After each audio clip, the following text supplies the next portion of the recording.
Okay, start of the week, we got going on Chris's Amazon.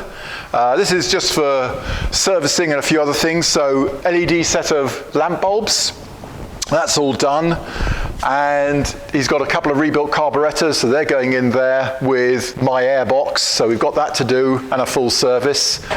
And then that should be done. So we'll get to that tomorrow. Tomorrow we should make really good progress on that. And it has been a frantic 2 weeks actually, so forgive me if I'm sounding a little bit rushed right now as I need to get back to work again. Gareth came to us on Monday, so this is the car that I'll be out on the RAC rally with Gareth. Next Wednesday I'll head out, and the prelude is on Thursday, rallying Friday, Saturday, Sunday.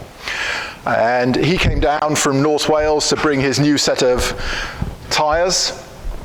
So they're all fitted on now, and I'd done a few little things to it over the weeks, as you'd heard earlier, like the door cards, that's all nice, all the door furniture is lovely, the windows wind properly without rattling as if they're going to fall out, which they were about to fall out. I set up the throttle linkage as well, which Gareth liked. He thought that was a nice improvement. So Gareth's car. Then we got Chris's rally car back from Rob Kitchen up in Norfolk Classic and Sports Cars. So Rob had fitted up the new axle that we built. So he had an ENV axle, which of course is very weak. It's perfectly good for a road car, plenty good enough for a road car, but rallying, you have got quite a good potential for braking it. It just isn't as strong as the Spicer. So we managed to source a Spicer axle for Chris, and I built up the Quaife ATB for it. Quaife ATB and the M27 axle, not the nicest job. Their ATB is not an identical copy of the M27 carrier, and you have to know a few tricks to make it work. So that M27 Quaife ATB is always a bit of a problem. And Chris's car has been chewing up oil.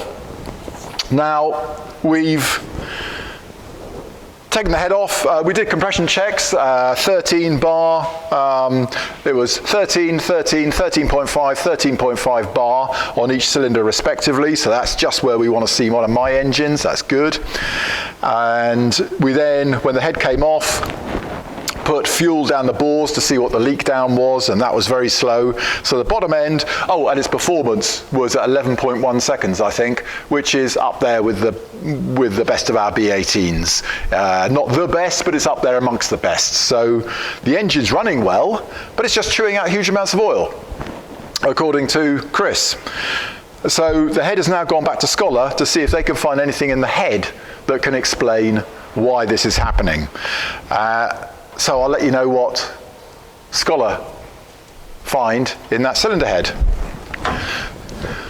Then the great news, Amy's 142. So I'm sure you'll all know that this has been jolly hard work. Here we go. So here we go, beautiful daughter. We've been chasing this cylinder head problem. Okay, you can go now, Pat. Good. Cylinder head problem, which was gaskets, and that's now cured. How did I cure it? So the cylinder head was all beautifully skimmed anyway, so we had a good surface there. We think the primary problem was the top of the block. And so we had that lightly skimmed. I think he said 4 to 5 thou he took off it. That gave us a clean surface, and then back in with the L-ring gasket, but I did coat it with 30-20 Loctite as well, and that has been absolutely good. I've done about 200 miles in it now. I have, for the last couple of runs, last 40 miles, I've been hitting the rev limiter at 6,800 RPM before changing gear, and absolutely happy. So I'm now handing that over to Amy for the jog, the Land's End to John O'Groats rally. What else? So we've done a bit of extra things to it. I've changed the intake for the carbs, and I've dropped it down here. Now, of course, Land's End to John O'Groats, there's going to be water, whether it's intentional through ford crossings of rivers or unintentional because of floods. You know one or both are going to happen. So where do you take your air intake then? Well, I figured pointing it down, we're unlikely to really draw solid water up into there. The other option is that this intake can go across to here perfectly happily, but I think through deep water you are more likely to draw it in through there. So there, we've done that.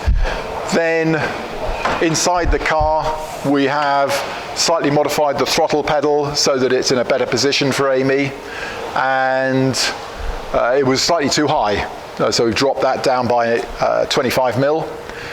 And the final thing was to the Nav Desk. Let's go and have a quick look at the Nav Desk.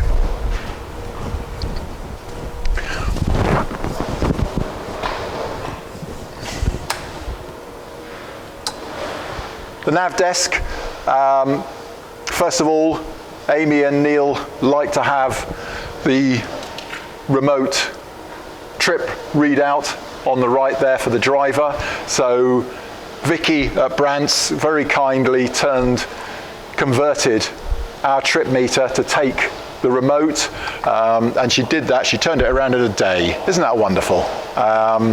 So that's now got the remote, and we mounted the reset switches on the actual main board instead of having the separate box, which I've never liked, but some people do prefer the separate box. But Amy agreed with me that we should have it on the Nav Desk board itself. Otherwise, that's it really. Yep. So, there we go.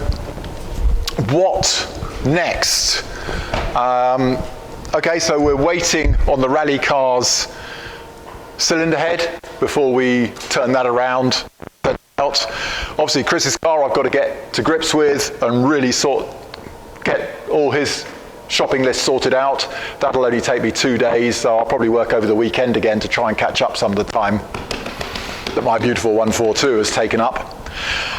And down the end is the 164. There's only a couple of tasks left to do on that, but quite difficult tasks. That'll be next up. I doubt that's going to happen this side of the RAC. So that'll have to wait till later in the month. Well, any other news, Emma? Any other news, Amy? No, that's it. And I'll tell you what, why not see the Brittany before we go? The other Brittany's disappeared off round the orchard. So we're just left with Deaky at the moment, who has his pet bone here. Zippy has disappeared off into the orchard, but we should see him within the next half hour, I hope.